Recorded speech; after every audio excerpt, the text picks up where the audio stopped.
Kaming mga negosyante, hindi laging paldo, hindi laging sold out, hindi laging maganda ang kita. Ito ang pinasok namin, ang pagnenegosyo.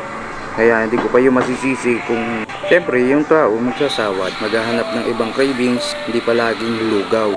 Pero palagi ka pa rin magpapasalamat sa itaas kasi siya pa rin yung may alam kung ano ba yung proseso para matutunan mo kung paano tumayo sa sarili mong mga paa. Ang mahirap do, may inaapakan kang iba. Kahit alam mong mali, sige ka pa rin ng sige. Basta magkapera ka lang. Okay lang sa iyo kahit na may masira kang buhay. Wala ka namang pake kasi diyan ka nakakabili ng mga luho mo. Naiinggit ako sa iyo kasi merong ang ganyan, wala akong ganyan. Pero tol, ang sarap makipagpatas, paligsahan sa mga tao na alam mo lumalaban ng patas. Kahit na nahihirapan, okay lang.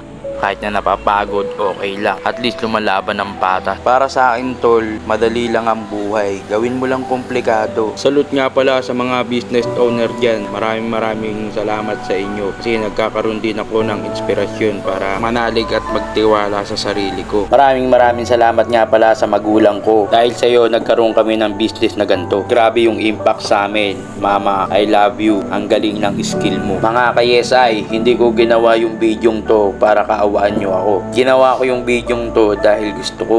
Marami pa akong bagay na gustong gawin at marami pa akong gustong pakita sa inyo. Marami pa akong gustong malaman sa mundo kung ano ba ang dapat kong gawin. Sa totoo lang, ayoko ng buhay na ganito. Gusto ko mas pataas pa rito. Pero not now, but soon mga kayesay.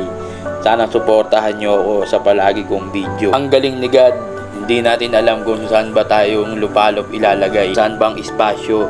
Ano bang skill mo? Ano bang plano mo sa buhay mo dito sa mundo? Kahit putulin mo ang hintuturo ng orasan, mga kayesay, hindi mo na mababalik ang panahon at oras na ginugol mo sa kung ano man ang nasa isip mo. Papalo naman ako mga kayesay. Maraming salamat sa inyo. Ikaw na nakakakilala sa akin. Alam mo kung sino ako at alam mo kung saan yung bahay namin. Kung napapanood mo ang video ko, alam mo kung ano yung motor ko. I-share mo naman ang video ko para lumaganap ang aking kalokohan mga kayesay. At dito ko na pala tatapusin ang aking video mga kayesay. Sobrang hirap palang mag-speech.